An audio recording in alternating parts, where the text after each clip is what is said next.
It was very sad on Monday to see a church going down, to see a mosque, people invading and also burning the mosque. It was very unfortunate also to see people going to rob a supermarket. It is also very unfortunate that every day there is Maandamano.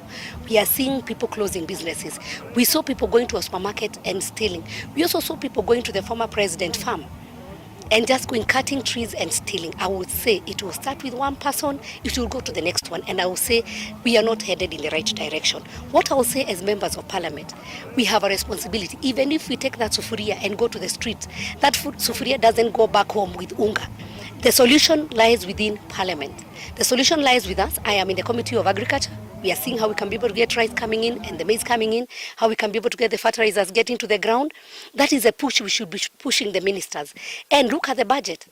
How are we going to bring the cost of electricity down? The solution is with parliament, not on the streets. How are we going to bring the cost of maize and the cost of food products, the cost of everything, even fuel? The solution is with parliament. Taxes, the solution with parliament. But I also want we separate the issue of elections and the issue of cost of living. Because once we tie both, we are going to lose it. Elections were done. The Supreme Court came and pronounced itself. So even if we say the servers to be opened or not, are we expecting different results? And I think the best thing for us to do is first say Kenyans went to vote.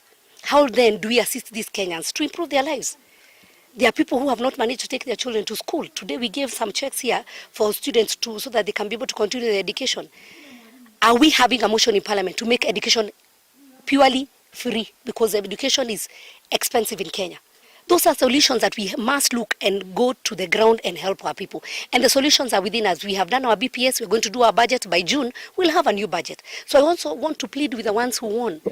You won with humility and God gave you the win. I want to say that please humble yourself. It is good to serve when you're quiet. Sometimes you don't have to answer everything that is, people tell you, because at the end of the day, you have a responsibility. Show leadership. Show leadership. And I plead that we can be able to listen to each other. We can be able to go back to parliament and do a consensus as members of parliament for the governors at the ground level. Agriculture, health, those basic things are actually devolved. The basic education, we have the ECDs, it is devolved. So the governors should also work with their MCs, go back to the ground, teach our people the best practices of farming, so that we all don't farm maize, we all don't farm beans, we all have, we become very specific on the areas of our agriculture. We do agribusiness. Let's send our agricultural extension officers to the ground. That is how we're going to help our people. But when we talk our people, we go to the streets, they still go home hungry. We, as women, we are affected. Because our husbands, our kids are the ones who go to the streets. And when push comes to shove, you find that the people who have big vehicles, even their vehicles are armored, some of them are even wearing protective vests, they get into their cars. So when that bullet comes, it will find that young man who is very innocent. So we pray that our country, we can sober up.